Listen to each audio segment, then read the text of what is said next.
નમસ્કાર, હું સ્વયંકર આરકે. આજે હાલમાં તેની બહુ જ ચર્ચા થઈ રહી છે સીજેપી, કોકરોચ જનતા પાર્ટીની વાત કરશું. સીજેપી નો એકાઉન્ટ કેમ અને કેવી રીતે અને ક્યારે મોદી સરકાર એટલે કે ભાજપ સરકાર એટલે કે કેન્દ્ર સરકારે સસ્પેન્ડ કરાવ્યો, શા કારણો હતા એની પાછળ એની વાત કરશું. 16 તારીખ 16 તારીખના એક રિપોર્ટ આઈબીએ આપ્યો, એના આધારે સસ્પેન્ડ કરવામાં આવી સીજેપી પાર્ટીની ઇન્સ્ટાગ્રામ. સમાજ શાસ્ત્રીઓ શું કહી રહ્યા છે હાલ કયા કયા મુદ્દામાં એની વાત કરશું. બંગાળમાં બકરી ઈદ સમય એક મોટો ફેરફાર આવ્યો છે, એક મોટો આંચકો કહી શકાય એવો બયાન આવ્યો છે મુસ્લિમો તરફથી. ગાયની વાત કરશું. SIR ની કામગીરી શા માટે ધીમી ગતિ ચાલે છે ક્યાં સુધી એની વાત કરશું. મદ્રેસામાં વંદે માતરમ બોલવું હવે ફરજિયાત થઈ ગયું છે એની વાત કરશું. કેમ અને કેવી રીતે એની વાત કરો. ઇબોલા વાયરસ અંગેની વાત કરશું. અર્થવ્યવસ્થા, અત્યારની અર્થવ્યવસ્થાની વાત કરશું.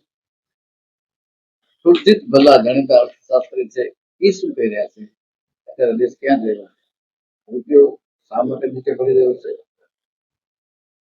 વિરોધ કેમ નથી થતો, એની પાછળ કયા કયા કારણો છે, કયા કયા પરિબળો છે એની વાત કરશું.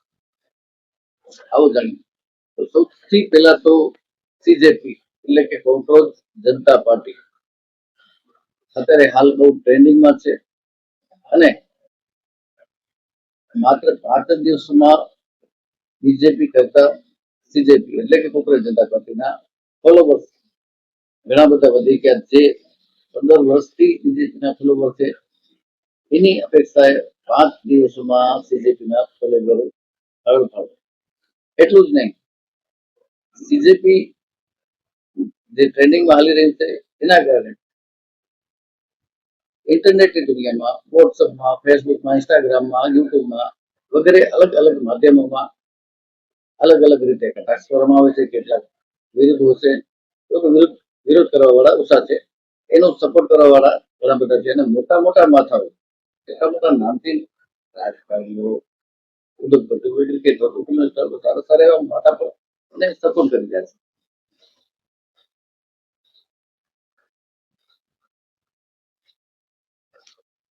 આઈબી રિપોર્ટ એવું કેવું છે કે બીજેપીના ઇન્સ્ટાગ્રામ એકાઉન્ટ ઉપર જે વાતો પોસ્ટ ફેલાવવામાં આવી છે એના લીધે દેશમાં અરાજકતા ફેલાઈ શકે છે, એટલે એ બંધ કરવામાં આવ્યો. સર્વપ્રથમ તો ભારતમાં બંધ કરવામાં આવ્યો, એના પછી ગણતરીના કલાકોમાં સમૂળ સસ્પેન્ડ કરવામાં આવ્યું.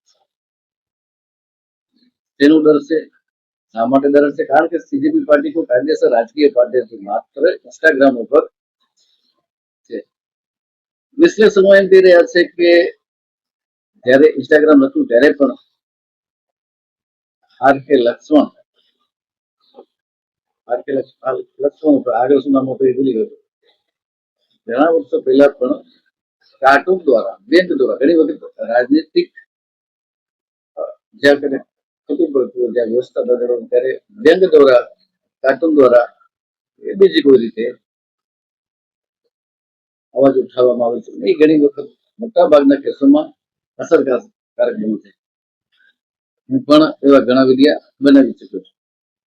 તો હું પણ આવા ઘણા બધા વિડિયા પોસ્ટ દ્વારા વ્યંગ ને સાથે રાખીને વ્યંગ કોમેડીનું મિક્સર સરસ મજાનું ભરી અને ઘણા કન્ટેન્ટ બનાવે છે. આપ જોઈ શકો છો મારી આઈડી પર. અત્યારે હાલ આપણે વાત કરી છે કે સીજેપીને બેન તો કરવામાં આવ્યો, પણ સીજેપી ઇઝ બેક નામનું પાછું એકાઉન્ટ શરૂ થયું હતું ને એના ઉપર સારા એવા ફોલોવરો 2-4 દિવસમાં જ થઈ ગયા છે. જયારે પહેલી વખત સીજેપી એકાઉન્ટ કર્યો હતો ત્યારે 5 જ દિવસમાં લગભગ મારા ખ્યાલ પ્રમાણે મારી પાસે 5 જ દિવસમાં 1.5 કરોડ ફોલોવર. આ જે આખી કહાની છે એ 15 મે થી શરૂ થાય છે.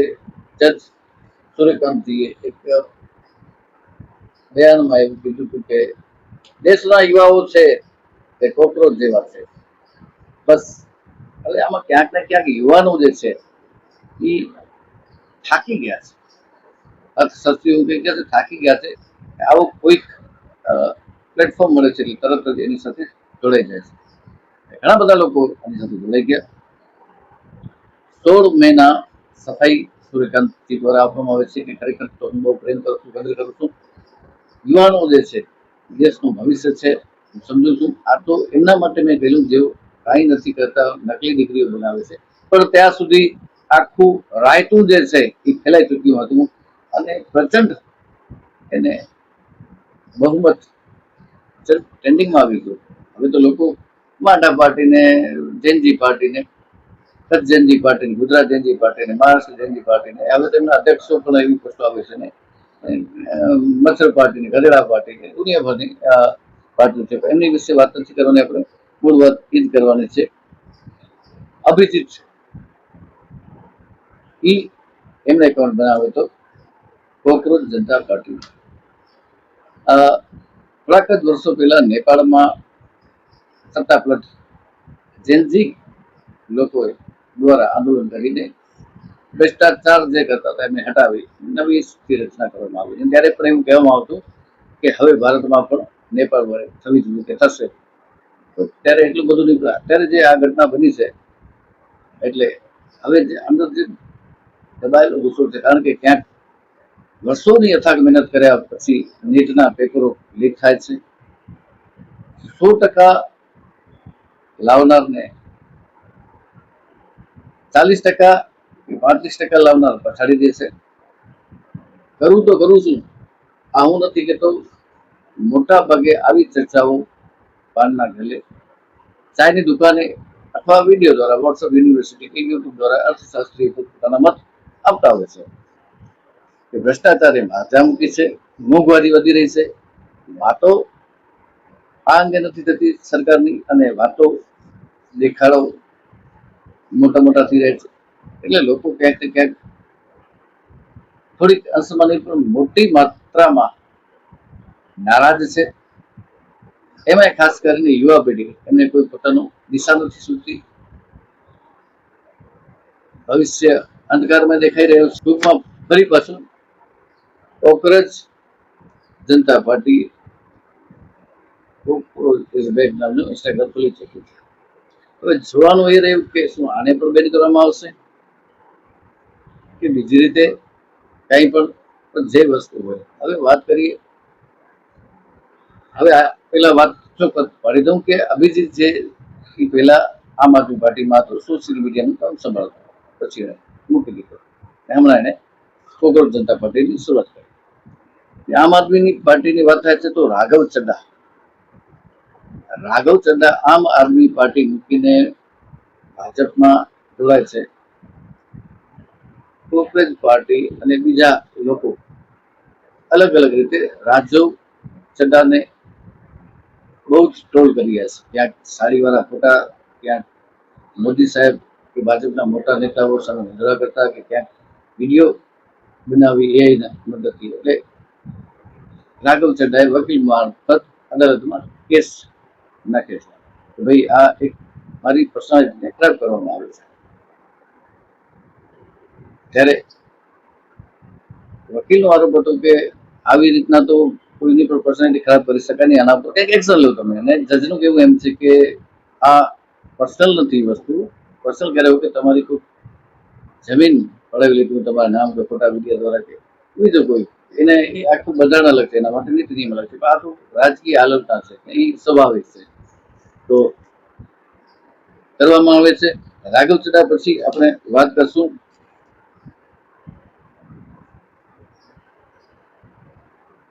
સમાજશાસ્ત્રીઓ એવું માનવું છે કે હવે બસ બહુ થઈ, હવે નવા જૂની આવવાની જ રસમ. મારું પણ માનવું છે કે કોંગ્રેસ હોય કે આપ હોય કે ભાજપ હોય કે બસપા હોય કે એવરીવન, હું કોઈ પક્ષનો ચોખવટ ફળી વિરોધી નથી અને પ્રશંસક નથી.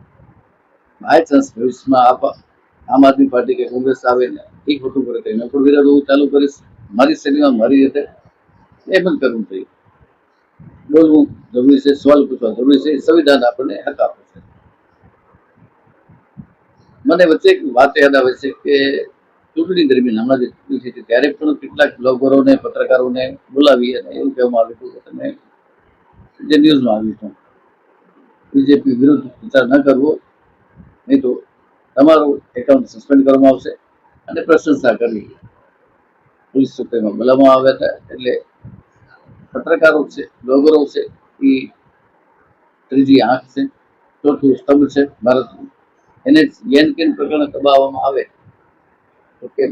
બીજી વસ્તુ કે સમાજશાસ્ત્રીઓ એવું પણ કહી રહ્યા છે કે માણસ કોંગ્રેસમાં કે આપમાં કે ગમે તે પાર્ટીમાં હોય ત્યારે એના પર દુનિયાભરના આરોપો કેસો કરવામાં આવે છે અને એ વ્યક્તિ આખર તો માણસને, માટીના માણસને પક્ષ પ્રત્યે વફાદાર રહે, એ પક્ષની વિચારધારાથી પ્રભાવિત હોય, કંઈક કરવાની ભાવના હોય, પણ એના ઉપર દુનિયાભરના કેસો નાખવામાં આવે.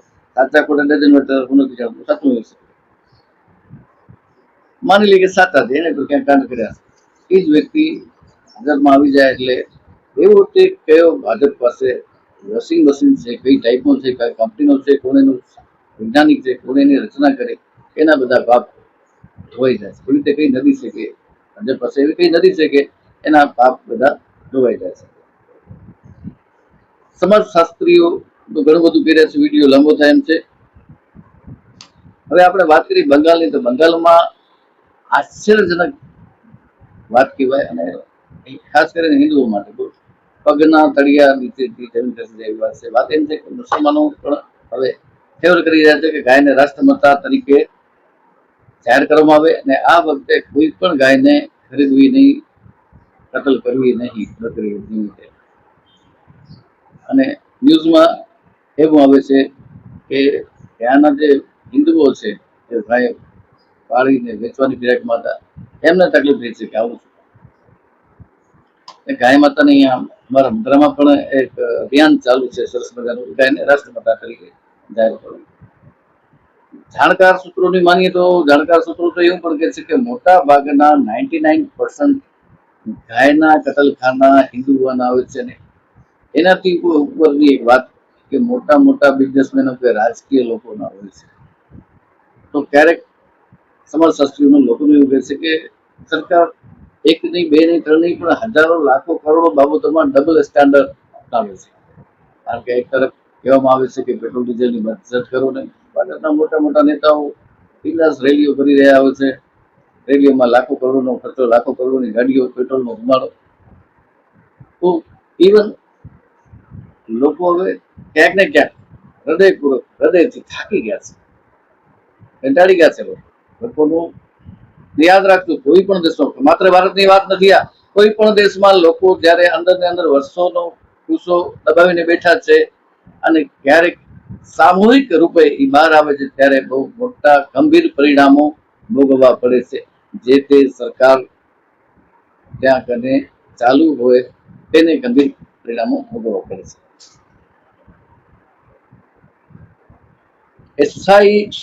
SIR ના મામલામાં પણ લોકો દ્વારા, પત્રકારો દ્વારા જાણકારી મળે છે કે ક્યાંક ને ક્યાંક એમાં પણ ખોટું થઈ રહ્યું છે ને SRI માત્ર ને માત્ર ચૂંટણી માટે, કારણ કે ઘણા લીગલ અને પોતે એવા લોકો, લીગલ લોકો એ ફોર્મ સબમિટ નહીં કરી શક્યા હશે કે જે હશે, ઘણાના નામો કપાઈ ગયા છે અને બહુ ધીમી ગતિએ હાલી રહ્યું છે આ કામ. શા માટે ધીમી ગતિએ હાલી રહ્યું છે? શા માટે પારદર્શક રીતે, લીગલી રીતે નથી કરવામાં આવે? એવું પણ લોકોનો સવાલ છે. આમાં જેટલા પણ સવાલ છે એ બંધ બેસતી પાઘડી કોઈની પહેરવી નહીં, નહીં તો ખબર પડે કે કાલ સમાચારમાં આવે કની અમારા જેલમાં. હું જે કહું છું એ લોકો દ્વારા જાણવા મળે છે, મીડિયા દ્વારા જાણવા મળે છે, ફેસબુક દ્વારા, ઇન્સ્ટાગ્રામ દ્વારા, વોટ્સએપ દ્વારા, ઘણા બધા લોકો દ્વારા જાણવા મળે. આ વિડીયોમાં જે વાત હશે એ મારા કોઈ વિચાર નથી, હું માત્ર માધ્યમ છું, લોકો દ્વારા મને જાણવામાં આવે છે. બીજો એક નિયમની પણ અત્યારે, બીજા એક નિયમની પણ અત્યારે બહુ ચર્ચા ચાલી રહી છે કે મદ્રેસામાં વંદે માતરમ પ્રથમ ગાવું ફરજિયાત બની રહેશે અને એનો કોઈ ખાસ મારી જાણમાં નથી આવ્યો વિરોધ થયો હોય. મુસ્લિમ ભાઈઓ એને અપનાવી લીધું છે. આઈ થિંક મારા વિચાર પ્રમાણે એને સમજી શક્યા છે, એ સારી બાબત કહેવાય. ઇબોલા વાયરસની પણ અત્યારે બહુ ચર્ચા ચાલી રહી છે.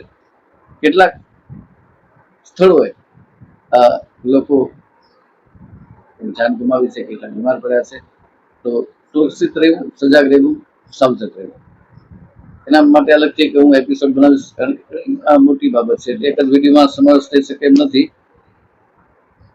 સુરજીત ભલ્લા, જાણીતા અર્થશાસ્ત્રી, કહી રહ્યા છે કે છેલ્લા 10-15 વર્ષથી રૂપિયો પડતો જાય છે. એની પાછળ માત્ર ને માત્ર કારણ છે સરકારના અમુક નિયમો. સરકાર ભાષણો તો કરી રહી છે કે તમે દેશમાં, ભારતમાં આવો, ભારતમાં નિવેશ કરો. એમને દેશમાં આ સુરજીત ભલ્લાના શબ્દો છે બધા કે સરકારને એવો ગમન થઈ ગયું છે કે ભારતમાં ડિમાન્ડ એટલી છે, લોકો એટલા છે, એટલે કોઈ પણ ફેલની જાય, પણ જમીનની હકીકત કંઈક અલગ છે. અમુક કાયદાઓ એવા છે કે કોઈ પણ વિદેશમાંથી આવે, ભારતમાં રોકાણ કરે, એટલે એને કંઈ પણ કેસ હોય તો એ વિદેશની કોઈ પણ અદાલતમાં નહીં, ભારતની અદાલતમાં એને બંધ કરીને પણ જવું હોય તો એ ભારતની અદાલતમાં કેસ. ને ભારતની સિસ્ટમ તો ખબર જ છે. હવે વિદેશની જે રોકાણકાર છે એ પેલા એ હોશિયાર છે, બિઝનેસમેન. એ પેલા એ વિચારશે કે 5, 7, 10 વર્ષ સુધી ભારતની ગવર્મેન્ટમાં ટકા ખાવા, રોકાણે મારું ને ટકાએ મારે ખાવા, એવી ઘટના બની જાય તો રિસ્ક, હોશિયાર સ્માર્ટ બિઝનેસમેન ક્યારે રિસ્ક, ખોટો રિસ્ક લેવા નહીં માંગે તો હોય. એ વાત તો હકીકત છે કે અર્થવ્યવસ્થા દિવસે દિવસે મોઢું ફાડી રહી છે. તે સમય ચૂંટણી ક્ષણે વાયદાઓ થતા કાળું ધન પાછું લાવશું ને આમ કરશું ને તેમ કરશું, દીકરું, એ બધી વસ્તુઓના પડીકા વળીને ક્યાં હાલે ગયા, ક્યાં ફેંકાઈ ગયા ખબર નથી પડતી. જે હોય તે દેશમાં અર્થવ્યવસ્થા દિવસે નબળી થતી જાય છે. હાલમાં પેટ્રોલ ડીઝલની અછત, એવી કોઈ સિસ્ટમ નથી કે કોઈ કેમ નથી વિચારતું સરકાર કે બાય ચાન્સ ક્યારેક યુદ્ધો ફાટી નીકળે તો કમસે કમ 6 મહિના, 12 મહિના કે 3 મહિના ચાલે એટલો અહીંયા કને સંગ્રહ યુદ્ધ ચાલુ થયું. થોડાક દિવસોમાં તકલીફ પેટ્રોલ ડીઝલની કહેવામાં આવે છે કે પેટ્રોલ ડીઝલ ન વાપરી શક્યો હતો. આ જ વસ્તુ રાજકીય લોકોને શા માટે લાગુ નથી પડતી, ચૂંટણી શા માટે લાગુ નથી પડતી, કોરોના કે ગમે તે બીમારીઓ ચૂંટણી હોય ત્યારે લાગુ નથી પડતી, ચૂંટણી પછી સ્કીમ આવે છે, કોરોના ચૂંટણી વ્યાજ સ્કીમ આવે છે. કોરોના કે કોઈ પણ વાયરસ, ઇવન શું એ વાયરસ એટલું સ્માર્ટ છે, એને ખબર છે કે ચૂંટણી ટાણે ન ચડાય, ચૂંટણીથી પહેલા જવાય, કાં ચૂંટણીથી પછી જવાય. ઘણી બધી એવી વાતો છે. આવી જ બધી વાતો, ઇન્ફોર્મેશન આપણે જાણવી હોય તો વિડીયોને લાઈક કરો, કમેન્ટ કરો. ને હવેના વિડીયો કયા મુદ્દા પર આપણે જોઈએ છે તો એ બાબતમાં હું સંશોધન કરીશ ને આપની સમક્ષ રજૂ કરીશ, પ્રયત્ન કરીશ. અને શેર જરૂર કરજો અને સબસ્ક્રાઇબ કરવાનું ભૂલતા નહીં, કારણ કે અમે લોકો ઘણું બધું અધ્યયન કરી, ઘણી બધી મહેનત કરીને વિડીયો બનાવતા હોઈએ. તો સબસ્ક્રાઇબ કરવામાં તમારું કંઈ જવાનું નથી. સબસ્ક્રાઇબ કરી લો એટલે એમને થોડોક 2% ફાયદો થાય. એમાં મારા હિસાબે તમારું કંઈ જવાનું હોય નહીં. તો જય ભારત, જય હિન્દ. હું છું કનૈયા મહારાજ, દોસ્તોને અવસર એન્કર કે કનૈયા મહારાજ ઓળખે એન્કર કે કોઈક મને લાલો મહારાજ, કોઈ મહારાજ, કોઈ કાનજીભાઈ, કોઈ કનૈયા, નીતિન, ઓફિશિયલી નામ નીતિન છે મારું. તો સજાગ રહો, સુરક્ષિત રહો અને પૈસાની કદર કરો. જો પૈસોની કદર તમે કરશો તો પૈસો તમારી કદર કરશે. દુનિયાનો નિયમ છે કે કોઈ પણ વસ્તુ રિફ્લેક્ટ થઈને આવે છે, પાછી આવે છે. સારું જીવન જીવશો, સારું બોલશો, મધુર વચન બોલશો તો તમારો આદર કરશે, મીઠું બોલશે. કાળો દેશો દુનિયા તમે કાળો દેશ બધું રિફ્લેક્ટ થઈને આવે છે. એક સારા નાગરિક બનો, આદર્શ નાગરિક બનો. જય હિન્દ, જય ભારત, જય માતા.